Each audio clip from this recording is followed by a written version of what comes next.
Você já percebeu como hoje tudo está focado, gira em torno do eu? Eu quero, eu sinto, eu mereço, eu.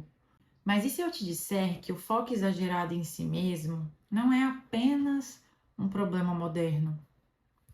O egocentrismo, ele é algo sutil. Ele é a raiz, o coração do pecado que está presente desde o Éden até os dias de hoje. Oi, meu nome é Amanda Silveira, aqui nesse canal eu falo sobre Jesus, sobre a Bíblia e sobre aplicações práticas para o dia a dia. Eu vi uma parte de uma pregação do Billy Graham, que foi um evangelista, um dos maiores e melhores evangelistas que viajava pregando o verdadeiro evangelho. E ele falou assim que o egocentrismo é o coração do pecado. O egocentrismo é a raiz do pecado. De forma simples, o egocentrismo nada mais é do que colocar o eu no centro da existência. É tudo ao redor do meu umbigo. E eu tô fazendo esse vídeo porque eu percebi que todos nós somos egocêntricos de certa forma. Mas eu percebi esses dias que toda vez que eu tô conversando com alguém, eu sempre fico falando de mim. Então eu falei, nossa, eu tô bem egocêntrica. E eu falei, eu vou fazer um vídeo sobre isso, porque eu e você juntos pegamos na mão um do outro, pegamos na mão de Jesus e vamos nos livrar desse egocentrismo que é algo assim, gente, é absurdo. É a gente tirar Jesus do centro e nos colocar no centro. É a gente achar que o mérito de tudo é nosso e não dele. Então, vem comigo que a gente vai analisar esse tema que tem destruído a vida das pessoas. Existem níveis de egocentrismo, né? Tem egocentrismo que se torna narcisismo. E um dia eu vou estudar sobre narcisismo para a gente vir conversar sobre esse tema. Então, como eu disse, de modo simples, é colocar o eu no centro, você no centro de tudo. E começamos com Gênesis 3. Para quem nunca leu Gênesis 3, é a queda do homem, né? Então, fala sobre o momento em que Eva provou do fruto proibido e caiu. Por que egocentrismo, né? Ali, gente, teve vários pecados. Se você pegar 1 João 2,16, vai falar, porque tudo que há no mundo, o desejo da carne, o desejo dos olhos e o orgulho dos bens, não vem do Pai, mas sim do mundo. Então temos o desejo da carne, a soberba da vida. Eu vou pegar outra tradução, que essa tradução aqui, ela tá um pouco diferente da que eu tô acostumada. Deixa eu ver aqui, 1 João 2,16. Ó, tem uma versão aqui bem legal. O desejo da carne, o desejo dos olhos e a arrogância da vida. Então, por que eu falei essa passagem, né? 1 João 2,16. Porque naquele momento da queda, houve os três. Houve o desejo da carne, houve os desejos dos olhos e houve a arrogância da vida. Por que, Amanda? Porque a Eva desejou ser como Deus. É o eu no centro da decisão.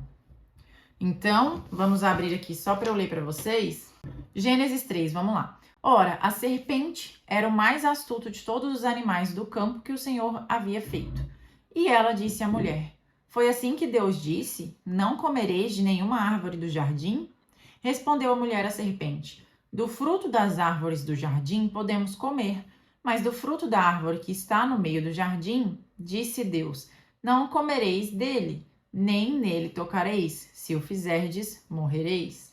O que a gente pode analisar aqui rapidão é que Deus falou só que ela não poderia comer, mas ela deu uma acrescentadinha ali para falar com a serpente, né? Ela falou que não podia nem tocar. Não foi uma ordem de Deus. Deus falou que não poderia comer, que se comesse certamente morreria. Isso está lá em Gênesis 2,17. E aí, continuando aqui, versículo 4. Disse a serpente à mulher: Com certeza não morrereis. Na verdade, Deus sabe que no dia em que comerdes desse fruto, vossos olhos se abrirão. Sereis como Deus, conhecendo o bem e o mal. Então, vendo a mulher que a árvore era boa para comer, agradável aos olhos e desejável para dar entendimento, tomou o seu fruto e comeu. Olha aqui, gente, a soberba, todas as soberbas, a soberba, o desejo da carne que ela viu, o desejo dos olhos e a soberba da vida, tudo está mesclado nesse versículo 6. Ou seja, Eva caiu por ego. Tem pessoas que falam, né, sobre a glutonaria, o desejo de comer, mas envolve todos os pecados aqui. Quando a gente fala em egocentrismo, todos os pecados podem ser cometidos. Eu vou falar um pouquinho disso mais adiante. Só que neste momento aqui, primeiro Eva desobedeceu, desejou algo que não era para desejar, e aí a serpente falou: serás como um Deus. Aí a Eva se sobressaiu. Porque imagina, você ser como um Deus. E é da mesma forma com que Lúcifer caiu, gente. Lúcifer caiu porque ele queria ser como Deus. Então, por que eu falei que o egocentrismo se desdobra em todos os pecados? Quando a gente vai em Tiago 1, 14 e 15, fala: ao contrário, cada um é tentado pela sua própria cobiça, quando esta o atrai e seduz.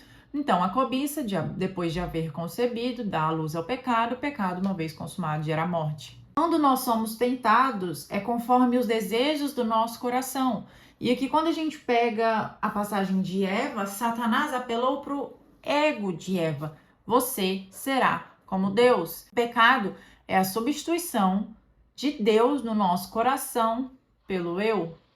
O ego está no trono do nosso coração, vai gerar então o pecado. Nada mais é do que esquecer de viver para Deus, olhar para o seu próprio umbigo, não se lembrando do sacrifício que Jesus fez por nós em obediência ao Pai. Gente, Jesus foi obediente até a morte ao Pai. Quem dera nós tivéssemos 1% dessa obediência.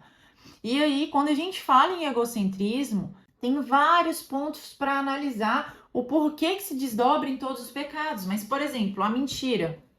A mentira sempre há um eu atrás querendo se proteger. Eu me protejo. O orgulho, um eu que quer ser exaltado. E o orgulho se manifesta de diversas formas.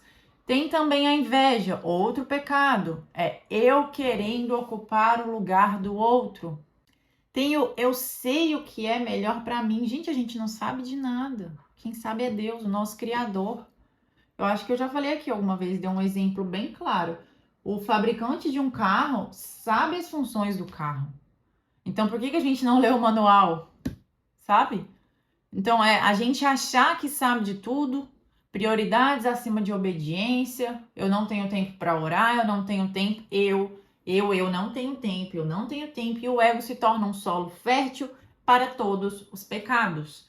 Porque você se coloca no centro e esquece que quem tem que estar no centro é Jesus. É o nosso Pai. É a intimidade, a comunhão. E Jesus vem como um contraste totalmente absoluto ao egocentrismo. Vamos abrir então em Filipenses 2, de 5 a 7. Tende em vós o mesmo sentimento que houve em Cristo Jesus, que existindo em forma de Deus, não considerou o fato de ser igual a Deus algo a que devesse se apegar, mas, pelo contrário, esvaziou a si mesmo, assumindo a forma de servo, fazendo-se semelhante aos homens. Assim, na forma de homem, humilhou a si mesmo, sendo obediente até a morte e morte de cruz. Jesus, sendo Deus, aqui fala, igual a Deus, escolheu o caminho completamente oposto ao egocentrismo. Ele escolheu o quê? A humildade, a servidão. A sua vida inteira, Jesus pregou servidão, humildade. A sua vida inteira e até a sua morte de cruz resume em entrega, e não em autopreservação. Como? Jesus lava os pés dos discípulos. Jesus não orou dizendo que seja feita a minha vontade. Jesus orou que seja feita a tua vontade. Afasta de mim este cálice, mas que seja conforme a tua vontade. Ele não negou que estava sofrendo, mas ele falou que a tua vontade prevaleça. E nós? O que nós temos feito? Queremos exaltar o nosso nome? Não precisamos exaltar o nosso nome. Tudo que a gente tem, de bom ou de ruim, Foi Deus quem nos proporcionou. De alguma forma, as coisas ruins não sabemos, não entenderemos, mas é para glorificar o seu nome. É para que o nome dele seja engrandecido.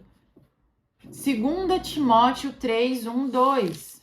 Sabe, porém, que nos últimos dias haverá tempos difíceis, pois os homens amarão a si mesmos, serão gananciosos, arrogantes, presunçosos, blasfemos, desobedientes aos pais, ingratos, ímpios, sem afeição natural, incapazes de perdoar, caluniadores, descontrolados, cruéis, inimigos do bem, traidores, inconsequentes, orgulhosos, mais amigos dos prazeres do que amigos de Deus, com aparência de religiosidade, mas rejeitando-lhe o poder. Afasta-te também desses. Olha essa lista de coisas que nada mais é egocentrismo se desmanchando em vários pecados. Olha o perigo disso. Hoje, com as redes sociais, é tudo sobre autoimagem, autopromoção, autossatisfação. Eu estou com um corpo assim, eu faço isso, eu faço aquilo. Por quê? Porque, primeiro, que aquilo ou diminui a gente, né, que envolve a comparação. Inclusive, fiz um vídeo sobre isso, vou deixar um card aqui. Ou sobre o eu ser exaltado. O que as pessoas mostram lá? Coisas para serem aplaudidas, para serem reconhecidas. É a cultura do me respeita, me aceita, me segue, minhas regras, meu corpo, me aplaude, eu exijo o aplauso. Outra coisa do egocentrismo nos nossos dias é pessoas que se ofendem fácil. Gente, eu me ofendia muito fácil, estou sendo tratada ainda, às vezes eu me ofendo de vez em quando, sabe? Mas, nossa, meu marido, eu acho que ele lembra quanto eu era doída. Mas era manifestação de egocentrismo, de orgulho e também de traumas emocionais que vai virando um emaranhado, né? Uma bola de neve. Outro desmembramento do egocentrismo, que aqui fala no versículo 3, incapazes de perdoar. Quando você é incapaz de perdoar, inclusive também tem um vídeo aqui sobre perdão. Quando você é incapaz de perdoar, você está se dizendo ser superior a Deus, ser superior à pessoa que te magoou. Qual que é a lógica de você não perdoar se Deus, sendo Deus, e nós, sendo pecadores, miseráveis, nós não somos nada. Não é pra você ficar triste, é a verdade. Nós não somos nada, gente. Sem o Espírito Santo, sem a presença de Jesus na nossa vida, nós não somos nada. Mesmo não sendo nada, Deus nos perdoa. Todos os dias. Porque as suas misericórdias se renovam a cada manhã. Sabe o que é a misericórdia, então? É ele poder nos fulminar, sabe? Exterminar com a gente e assim, ó. Mesmo assim ele não faz. E aí vem a graça. E aí vem a compaixão. Então, como a gente estava falando de redes sociais, ali as redes sociais, então, o Instagram em geral, é um mural de ego. É um espelho do ego. As pessoas se olham para exaltar. Até dentro das igrejas, as pessoas saem de igrejas porque, ai, não me deram alimento espiritual. Ai, não gostei do louvor, não gostei da música, não me deram atenção. Ninguém entra e sai de igreja assim, gente. Precisa de um direcionamento do Senhor. E sabe o que confronta o ego? A Bíblia. A Bíblia. Viver princípios, isso confronta o ego. João Batista falou, importa que ele cresça e que eu diminua. Esses dias eu vi até um vídeo engraçado. Os louvores de algumas igrejas hoje em dia, lógico que era um meme, né? Mas as pessoas não falam importa que ele cresça e eu diminua. É importa que eu cresça e ele diminua. Hoje em dia tá assim. Estão colocando eu no centro, esquecendo que Jesus é o centro, que o Pai é o centro. Filipenses 2, 3, 5. Não façais por contenda ou por vanglória, mas por humildade. Cada um considere os outros superiores a si mesmos. Humildade, gente. O contrário do egocentrismo é a humildade, e a Bíblia confronta o nosso ego. Gálatas 2:20. Estou crucificado com Cristo, não mais eu, mas Cristo vive em mim. Lucas 9:23. Se alguém quiser vir após mim, negue a si mesmo, tome cada dia a sua cruz e siga-me. O evangelho não é sobre melhorar a sua autoestima. Seguir a Jesus é morrer para o ego todos os dias. Seguir a Jesus é viver para a glória de Deus e não para a exaltação do seu próprio nome, não para a exaltação do seu eu. Um exemplo prático disso são os casamentos hoje em dia. As pessoas, elas não querem mais servir, elas só querem, o que eu vou ganhar? O que eu vou ganhar com esse casamento? Casamento é sobre servir um ao outro. As pessoas no ministério hoje em dia, ao invés de falar me usa, Senhor, é Senhor, me exalta. Gente, não é assim que funciona. Não tem problema você ser exaltado, mas é a intenção do seu coração. O que tem no seu coração? A vontade de ser exaltado. Para que você quer ser exaltado? Para mostrar para as pessoas? Então, hoje, em ministérios de igreja, enfim, muitas pessoas estão com o ego disfarçado de ministério, querendo ser mais do que o outro, querendo ser maior que o outro. É um desejo de estar no palco e não de servir. É conflito entre os irmãos dos membros da igreja por vaidade. Um querendo ser melhor que o outro. Tiago 3,16. Porque onde há inveja, espírito faccioso, aí há perturbação de toda obra perversa. Então, como, Amanda, que eu vou vencer esse egocentrismo? Vamos juntos vencer essa armadilha, esse trono, essa essência do pecado. Primeiro é reconhecer, né, gente? Quando a gente não reconhece, fica mais difícil a gente ser curado de algo. Então, reconheça que o ego é pecado e reconheça que não é característica da sua personalidade, dizendo eu sou assim. Mas eu tive traumas, eu também tive. E mesmo assim, não é desculpa. Algum dia eu já usei como desculpa, mas não é desculpa mais. Depois você precisa de um arrependimento e de uma rendição diária. Então arrependa-se.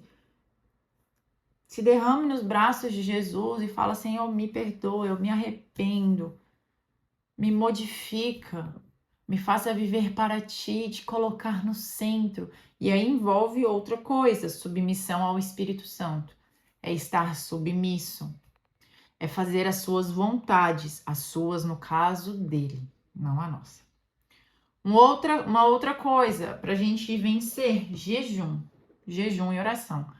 Então faça jejum, é uma negação do seu corpo, dos seus desejos, é uma negação de prazeres carnais que vão te auxiliar então nesse processo. Para quem tem níveis de egocentrismo elevado, servir ao próximo eu acho que vai ser um dos mais difíceis. Então, o serviço ao próximo, que a gente pode pegar Marcos 10:45, que fala, o Filho do Homem veio para servir. Se Jesus, sendo Filho de Deus, veio para servir, por que nós não faríamos isso?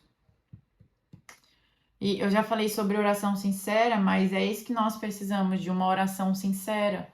Nós precisamos servir as pessoas, reconhecer, se arrepender, fazer jejum. E tudo isso, gente, em oração. Assim como Romanos 12:2 fala sobre a renovação da nossa mente. Nós precisamos ser transformados pela renovação da nossa mente. Para que o egocentrismo seja quebrado, esmagado, estraçalhado dentro de nós. E a gente entenda que não é sobre eu no centro, mas sobre Cristo no centro. É tudo sobre Ele, o Evangelho é sobre Cristo. Não sobre a minha autoimagem, a minha autoestima.